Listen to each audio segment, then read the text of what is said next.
নমস্কার বন্ধুরা, আমার রান্নাবান্না চ্যানেলে আজ আমি বানাবো ফুলকপির ডাঁটা চচ্চড়ি। ফুলকপির ডাঁটাগুলোকে আমরা সচরাচর ফেলে দিই, কিন্তু ফেলে না দিয়ে কখনো কখনো এরকম একটি রেসিপি বানালে খেতে ভীষণ ভালো লাগে। রুটির সাথেও ভালো লাগে, গরম গরম ভাতের সাথে, শুকনো ভাতের সাথে মেখে অথবা ডাল ভাতের সাথে মুখে দিয়েও খেতেও ভীষণ ভালো লাগে। আর রেসিপিটি বানানোর খুবই সোজা, খুবই কম সময়ের মধ্যে রেসিপিটি বানানো হয়ে যাবে। রেসিপিটি তোমাদের সম্পূর্ণ দেখার অনুরোধ রইল। দেখে ভালো লাগলে একটি লাইক, শেয়ার আর সাবস্ক্রাইব করে দেবার অনুরোধ রইল। রেসিপিটি বানাবার জন্য প্রথমে আমি কয়েক রকমের সবজি কেটে নিয়েছি। এই সবজিতে প্রথমে আমি মূলো কেটে নিয়েছি। এই রেসিপিতে মূলো ভীষণ মূলো লাগেই, মূলো দিলে এর স্বাদ ভীষণ ভালো হয়। আর তার সাথে নিয়েছি কুমড়ো ছোটো ছোটো করে কেটে নিয়েছি। আর সাথে বেগুন দিয়েছি, কেননা সবজিটা যেহেতু ডাঁটার সবজি তাই একটু মাখা মাখা হবে কুমড়ো আর বেগুন দিলে। আর তার সাথে আলু দিয়েছি, আলু আমি এখানে অল্পই দিয়েছি। আর সমস্ত সবজিগুলোকে কেটে বেশ ভালো করে ধুয়ে জল ঝরিয়ে নিয়েছি। আর তার সাথে ফুলকপির ডাঁটাগুলোকে ছোটো ছোটো করে কেটে নিয়েছি। এবার ডাঁটাগুলোকে আমি থেতো করে নেব।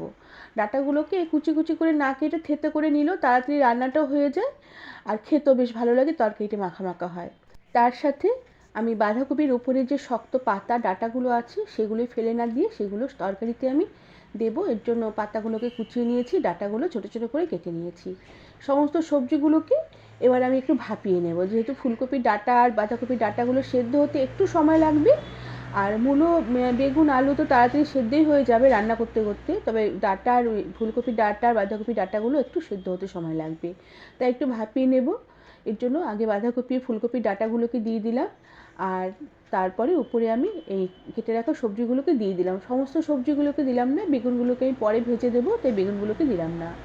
সমস্ত সবজিগুলোকে দিয়ে উপরে একটু নুনে ছিটে দিয়ে পরিমাণ মতন জল দিলাম, জল দিয়ে ঢাকা দিয়ে রেখে কিছুক্ষণ সমস্ত সবজিগুলোকে একটু আমি ফুটতে দেবো। তবে খুব বেশিক্ষণ ফোটাবো না, যাতে খুব বেশি সেদ্ধ হয়ে গলে না যায়। একটু 50% মতন সবজিগুলোকে একটু সেদ্ধ করে নেব। আর সবজিগুলোকে একটু সেদ্ধ করে নেবার পরে সবজিগুলোকে উল্টে পাল্টে একটু ওপর নিচ করে নিয়ে আমি গ্যাসের আঁচ বন্ধ করে দেব। আর কড়াটাকে নামিয়ে সবজিগুলোকে জল থেকে ছেঁকে নেব। এরপরে আমি তরকারিটা রান্না করব। এর জন্য একটি পরিষ্কার করা গ্যাসে বসিয়ে দিয়েছি, কড়াতে পরিমাণ মতন তেল দিয়ে তেল বেশ ভালো করে গরম করে নিয়েছি। এবার এই তেলে আমি কয়েকটা বিউলির ডালের বড়ি ভেজে নেব। এই তরকারিতে বা এই চচ্চড়িতে বিউলির ডালের বড়ি দিলে খেতে ভীষণ ভালো হয়। নাড়তে নাড়তে ডালের বড়িগুলো বেশ সুন্দর লাল লাল হয়ে ভাজা হয়ে এলে সমস্ত বড়িগুলোকে কড়া থেকে বেশ ভালো করে তেল ছেঁকে উঠিয়ে রেখে দিলাম। এরপরে কড়ার এই তেলেই আমি প্রথমে বেগুনগুলোকে একটু হালকা নেড়ে চেড়ে নেব। এর জন্য কেটে রাখা বেগুনগুলোকে কড়ার তেলে দিয়ে দিলাম। বেগুনগুলোকে কড়াতে দেবার সাথে সাথে বেগুনের পুরো কড়ার তেল পুরো টেনে নিয়েছে। এবার বেগুনগুলোকে তেলের মধ্যে একটু নেড়ে চেড়ে নেব। বেগুনগুলো একটু নেড়ে চেড়ে নেবার পরে যে সবজিগুলো একটু ভাপিয়ে নিয়ে জল ছেঁকে রেখেছিলাম, ভাপানো সবজিগুলোকে আমি এবার কড়াতে দিয়ে দিলাম। এবার বেগুনের সাথে সমস্ত সবজিগুলোকে বেশ ভালো করে কিছুক্ষণ একটু নেড়ে চেড়ে নেব। আর বেশ ভালো করে নেড়ে চেড়ে নিয়ে গ্যাসের আঁচটা একটু কমিয়ে দিয়ে ঢাকা দিয়ে রেখে কিছুক্ষণ আমি রান্না হতে দেবো। আর এইভাবে ঢাকা খুলে ঢাকা দিয়ে আমি সমস্ত সবজিগুলোকে হালকা করে একটু ভেজে নেব। যেহেতু কম তেলে রান্না করছি ওই জন্য গ্যাসের আঁচ কমিয়ে রান্না করতে হবে। আর যেহেতু আমি এই সবজিগুলো একটুখানি খড়খড়ে হয়, তাই একটু ভাজা করে নিলে খেতেও বেশ ভালো লাগবে চচ্চড়িটা। বেশ ভালো করে সময় নিয়ে কিছুক্ষণ ঢাকা দিয়ে ঢাকা খুলে সমস্ত সবজিগুলোকে একটু হালকা করে ভাজা ভাজা করে নিয়েছি। এবারে ভাজা সবজিগুলোকে আমি কড়া থেকে উঠিয়ে রেখে দেবো। সমস্ত সবজিগুলোকে উঠিয়ে রেখে দেওয়ার পরে কড়াতে আমি আবারও সামান্য একটু তেল দিলাম। তেল গরম হয়ে গেলে এবার আমি একটি শুকনো লঙ্কা ছিঁড়ে ফোড়ন দিলাম, সাথে খানিকটা পাঁচফোড়ন ফোড়ন দিলাম। এবার শুকনো লঙ্কার পাঁচফোড়ন কিছুক্ষণ তেলের মধ্যে নেড়ে চেড়ে নেব। শুকনো লঙ্কা পাঁচফোড়নের ভাজার খুব সুন্দর একটা মিষ্টি গন্ধ বেরোলে আমি 2-3 কোয়া রসুন থেতো করে রেখেছিলাম, থেতো করা রসুন তেলে দিয়ে দিলাম। আর তার সাথে খানিকটা পেঁয়াজ কুচি দিয়ে দিলাম। রসুন কুচির ফোড়ন দেওয়ার সাথে সাথে পেঁয়াজ কুচি দিয়ে দেবো, যাতে রসুনটা বেশি পুড়ে না যায়। রসুন পুড়ে গেলে তার গন্ধটা কিন্তু ভালো লাগবে না। এবার রসুন, পেঁয়াজ কুচি বেশ ভালো করে কিছুক্ষণ একটু নেড়ে চেড়ে নেব। এবার আমি একটু অল্প করে একটু টমেটো কুচি দিয়ে দিলাম।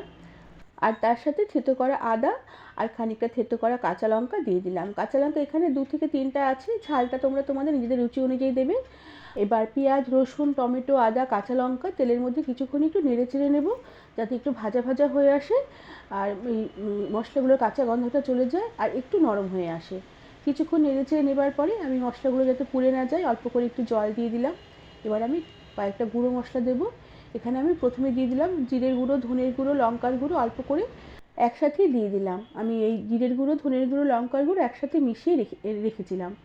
এবার দিয়ে দিলাম পরিমাণ মতো নুন আর পরিমাণ মতো হলুদ গুঁড়ো। নুনের পরিমাণটা একটু বুঝে দিতে হবে, কেননা সবজিগুলো ভাপানোর সময় আমি অল্প করে একটু নুন দিয়েছিলাম, তাই নুনের পরিমাণটা একটু বুঝে দিয়ে রান্না করতে হবে। এবার সমস্ত সবজিগুলো, এই সমস্ত মশলাগুলোকে বেশ ভালো করে নেড়েচেড়ে কিছুক্ষণ কষিয়ে নেব, যতক্ষণ না মশলার জল শুকিয়ে গিয়ে মশলা থেকে তেল সেপারেট হয়ে আসে।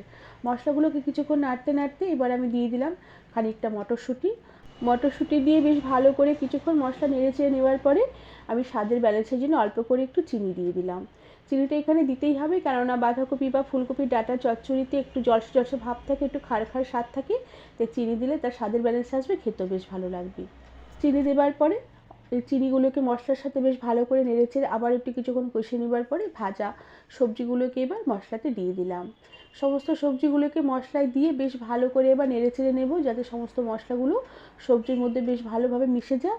সমস্ত মশলা সবজি বেশ ভালোভাবে মিশে গেলে এবার আমি সবজিগুলোকে সেদ্ধ হওয়ার জন্য জল দিয়ে দেবো। এখানে আমি অল্পই জল দেবো, খুব একটা বেশি জল দেবো না, কারণ তরকারিটা একদম চচ্চড়ির মতন হবে, একদম জল শুকনো শুকনো হবে। অল্প করে জল দিয়ে বেশ ভালো করে নেড়েচেড়ে মিশিয়ে নিয়ে কয়েকটা ভাজা বড়ি হাত দিয়ে ভেঙে উপর থেকে ছড়িয়ে দিলাম, আর কয়েকটা বড়ি রেখে দিলাম, রান্নার শেষে দেবো। এবার গ্যাসের আঁচ কমিয়ে দিয়ে ঢাকা দিয়ে রেখে লো আছে সমস্ত সবজিগুলোকে এবার ভালো করে সেদ্ধ হতে দিলাম। সবজিগুলো খুব সুন্দর সেদ্ধ হয়ে গেছে, অথচ একটু জল জল আছে। এই জলটা যতই শুকনো হোক শুকাবে না, একটু তরকারি থেকে জল কাটবেই। এর জন্য আমি শেষে উপর থেকে যে ভাজা বড়িগুলোকে রেখেছিলাম, কয়েকটা ভাজা বড়িগুলোকে গোটা গোটা ছড়িয়ে দিলাম, আর তার সাথে আমি অল্প করে এই চামচের আগায় করে একটুখানি সামান্য ময়দার গুঁড়ো ছড়িয়ে দেবো। তবে এখানে গোবিন্দভোগ চালের গুঁড়ো বা চালের গুঁড়ো বা আটার গুঁড়ো দেওয়া যাবে। এবার এই ময়দার গুঁড়ো দেওয়াতে সমস্ত জলটা টেনে নেবে, সবজিটা জল জল ভাবটা থাকবে না, একদম পুরো চচ্চড়ি শুকনো শুকনো হবে। এবার সব কিছু বেশ ভালো করে নেড়েচেড়ে মিশিয়ে নেব, আর সমস্ত সবজিগুলোকে যতক্ষণ না বেশ সুন্দর করে মাখা মাখা ব্যাপার হয়ে আসে।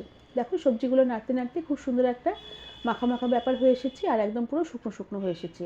একটু ধনেপাতা কুচিয়ে ছড়িয়ে দিয়েছি, তবে ধনেপাতা না থাকলে তোমরা এখানে ভাজা মশলার গুঁড়ো ছড়াতে পারো, সেক্ষেত্রে স্বাদ দুর্দান্ত হবে। বন্ধুরা, ফুলকপি বাঁধাকপির ডাঁটা বা পাতাগুলোকে আমরা ফেলে না দিয়ে এরকম দুর্দান্ত স্বাদের রেসিপি তোমরা খুব সহজেই বানিয়ে ফেলতে পারবে। রুটির সাথে বা গরম গরম ভাতের সাথে খেতে অপূর্ব লাগে। আশা করি আমার আজকের রেসিপিটা তোমাদের ভালো লেগেছে। আজ তাহলে আসি, পরে আবার একটি অন্য কোনো নতুন রেসিপির সাথে দেখা হবে। ধন্যবাদ বন্ধুরা।